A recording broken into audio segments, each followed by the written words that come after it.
El suicidio de Alan García, 2 veces presidente peruano y también investigado por presuntos actos de corrupción, ha desatado un terremoto en la clase política y dejado abiertas muchas interrogantes.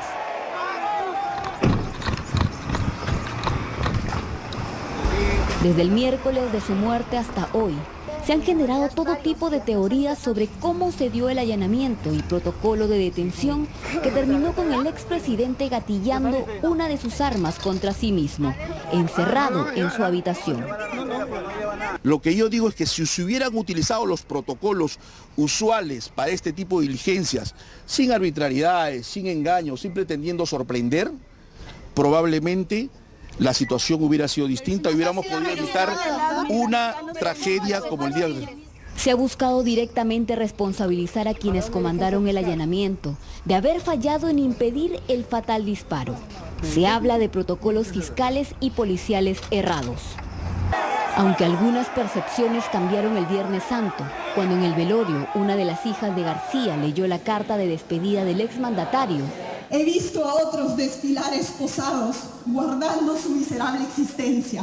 Pero Alan García no tiene por qué sufrir esas injusticias y circos.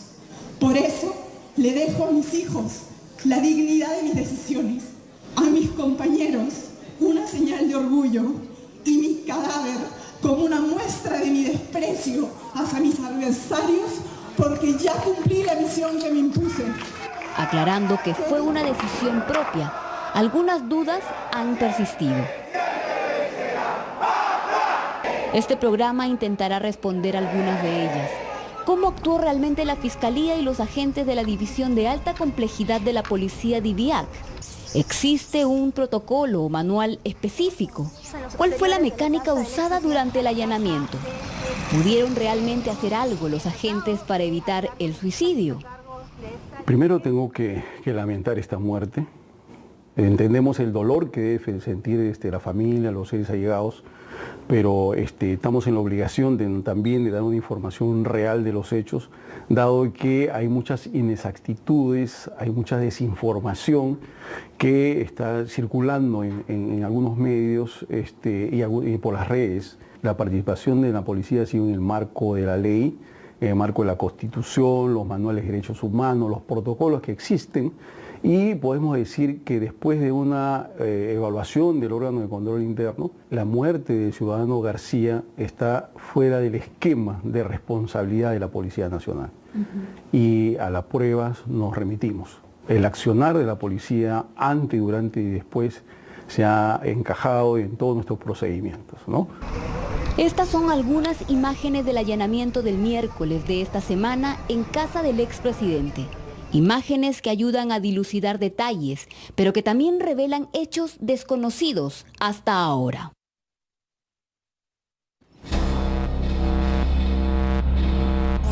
La orden de allanamiento con descerraje de bienes inmuebles y la detención preliminar de Alan García y otros 7 investigados en el caso Lavajato se emitió el martes por la noche. En estas imágenes vemos llegar a la casa en Miraflores, apenas comenzado el miércoles, a los agentes de la División de Alta Complejidad junto al fiscal adjunto Henry Amenábar, parte del equipo especial. Tocan el intercomunicador de la casa de García y el fiscal se identifica ante la trabajadora Ana Verástegui, quien responde.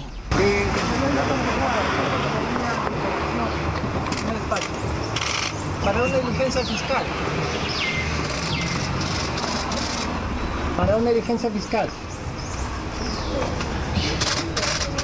Papi. Tiene que abrir la puerta, sí. Papi, no, yo. El fiscal lleva la orden judicial en la mano. Por favor. Vamos a ejecutar una medida judicial. A las 6:24 de la mañana, una segunda trabajadora de la casa, identificada como Elia Guamán, abre la puerta. Los policías y el fiscal Amenábar ingresan. Es la zona anterior a la puerta principal con acceso al jardín y al garaje. Algunos agentes toman sus lugares de seguridad, dirigiéndose hacia la parte posterior de la casa. Casi inmediatamente aparece Ana Verástegui, con quien el fiscal habló por el intercomunicador y los hace pasar al hall de la casa.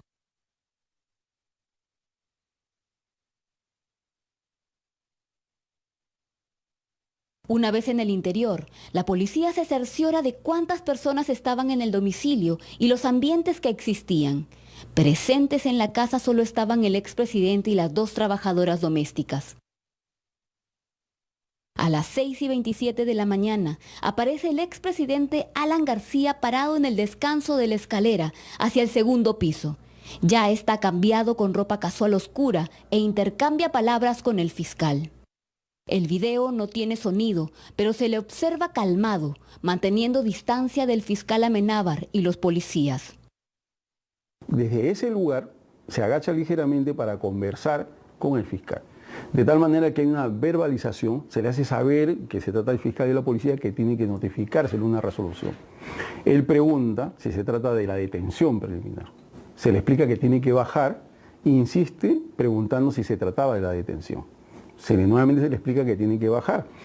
Acto seguido parece tomar aire y mientras no deja de mirar al fiscal y a la gente que ya empieza a acercarse al pie de la escalera, sube hasta el segundo piso. Abarca 2 peldaños por paso y se pierde de vista rápidamente. Casi de inmediato, uno de los agentes va detrás de él, pero al terminar la curva, García ya se había encerrado en su habitación, a pocos pasos de la escalera. Eran las 6:28 de la mañana. El agente y uno más empiezan a tocar la puerta. El desenlace trágico ya es conocido y sucedió a las 6:31 de la mañana. ¿Por qué García no bajó? ¿Por qué los agentes no subieron? Primero hay que entender los antecedentes que definen la estrategia de allanamiento. Volvamos al inicio, esta vez bajo análisis. Según la policía, se sabía por inteligencia que García tenía varias armas registradas en su CAMEC. 5 aparecen como robadas y 4 en posesión, de las cuales 3 eran pistolas, una Star, Baikal y Bull. Además, un revólver Colt. Esto sumado al hecho de que ya había evadido su detención en 1992 tras el golpe del 5 de abril y su más reciente intento de asilo en la embajada uruguaya, podía significar que esta vez podría ser una detención complicada e impredecible. Todo esto dibujaba un riesgo latente frente a la intervención. Entonces, luego de un estudio pormenorizado con el plan de operaciones, la policía decide intervenir, ¿no?, de una forma, digamos, progresiva, de una manera diferenciada, verbalizando. Para no generar peligro, se opta por plantear métodos persuasivos y escalar de menos a más en el uso de la violencia. Era además un hombre de 69 años, un expresidente. Se conversa con el fiscal, se expone la forma de actuar y intervienen, ¿no?, tocando primero el intercomunicador, ¿cierto?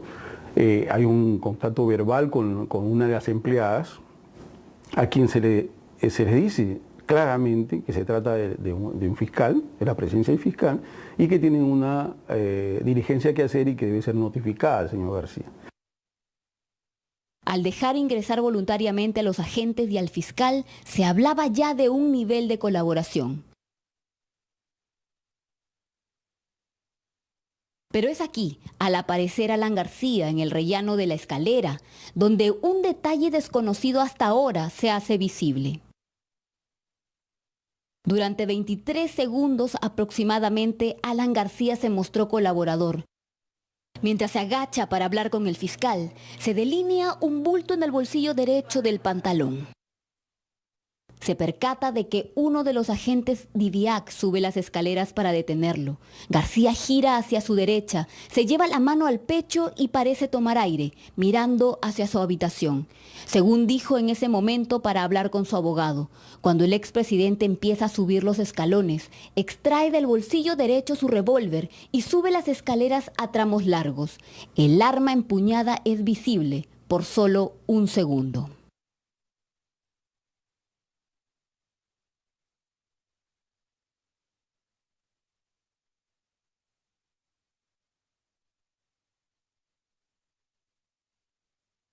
¿Hasta ese momento se habían dado cuenta que el señor García portaba un arma? Teniendo licencias para portar armas y sabiendo que él tenía, entonces había probabilidad que porte un arma, había una alta probabilidad que porte un arma. Y una persona que va a ser objeto de una detención, que porta un arma, siempre es un riesgo muy alto. Entonces la policía podría sospechar que eso era así. A ese momento no tenía la certeza, ¿no? Ya después lo hemos evidenciado con la visualización cuadro a cuadro, porque esto ha sido en fracción de segundos, que efectivamente el señor portaba un arma de fuego. A las 6:28 de la mañana, los agentes en la puerta de la habitación piden al expresidente salir. Ellos han narrado que efectivamente el exmandatario hablaba con alguien por teléfono sobre la orden de detención. Entonces decidieron distribuirse y buscar otro ingreso para evitar cualquier intento de fuga. Pero a las 6:31 de la mañana escucharon un disparo. Ingresaron por el balcón de la habitación y vieron la terrible escena. En los exteriores de la casa, los rostros de angustia de los agentes evidenciaban la gravedad de la situación. Parece que hay una discusión dentro.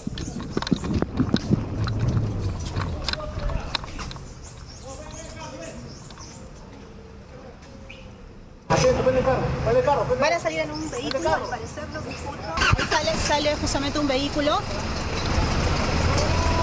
Perdón, voy a cruzar.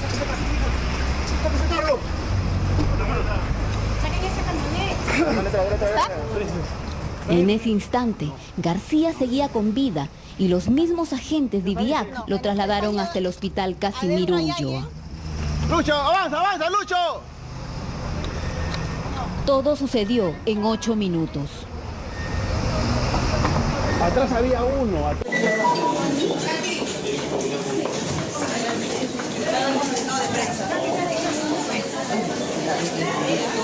El señor expresidente Alan García se encuentra en este momento en sala de operaciones siendo intervenido quirúrgicamente por neurocirujanos, médicos intensivistas, neurólogos. La situación es muy crítica, es muy grave. ¿Pudieron evitar los agentes que el expresidente se disparara? Una intervención en una escalera, ¿no? Es la intervención más difícil y más complicada para cualquier policía o fuerza del orden.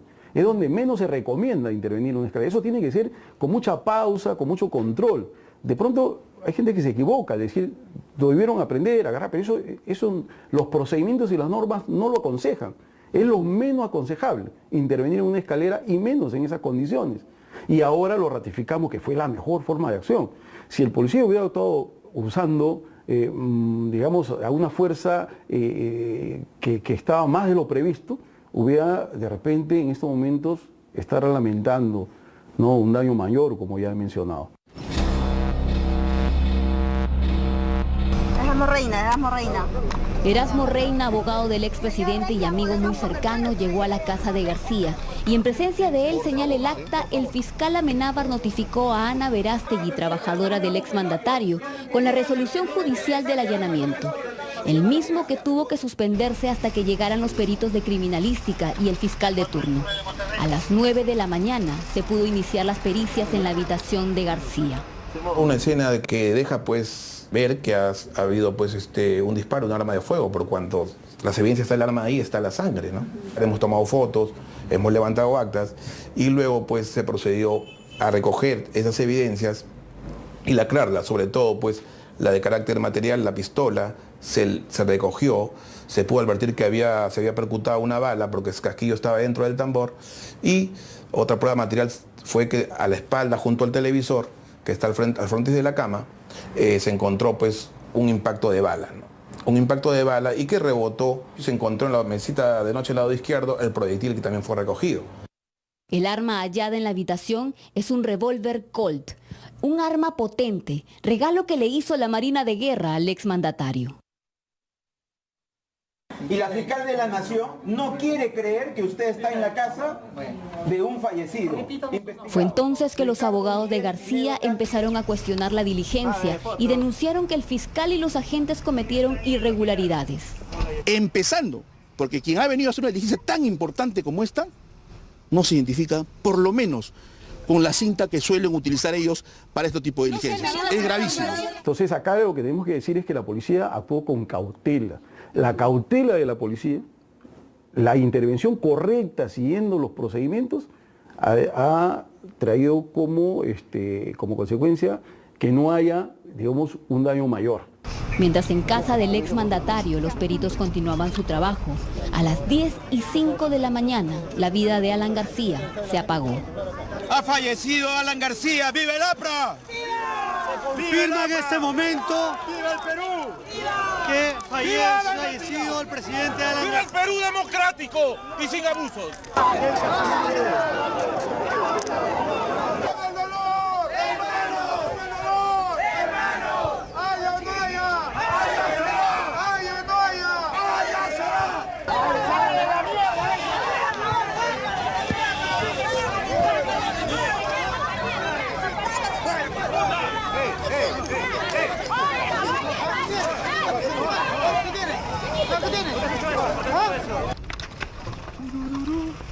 A las 10:20 concluyen las pericias de criminalística en la habitación de García y por ende la diligencia del allanamiento de acuerdo a ley debía continuar.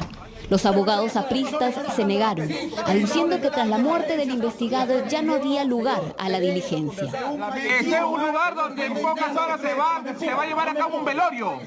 Dígale al señor. Tiene que dejar llevarnos el velorio acá del señor García. ¿Qué tal abusivo el señor? Retire, señora. Retíreme, se tendrán que sacar. Deténgame si quiere. Deténgame si quiere. Los ánimos se caldearon ante la negativa del fiscal, quien procedió a pedir el retiro de algunos abogados apristas. Yo estoy describiendo la ilegalidad que empezó a las 6:30 de la mañana y que continúa. Yo venía, y aquí no sé, alguien se alegrará por el morbo. Yo venía por la ropa del presidente para proceder a las exequias y me han expulsado y me han amenazado que me van a enjuiciar. El hecho de que una persona fallezca no impide el allanamiento porque son medidas distintas. Una cosa es la detención y otra cosa es el allanamiento sobre los inmuebles y cualquier otra medida o diligencia vinculada con la detención de otras personas. Entonces todo corre de manera paralela. Que la persona fallezca no impide el allanamiento del lugar.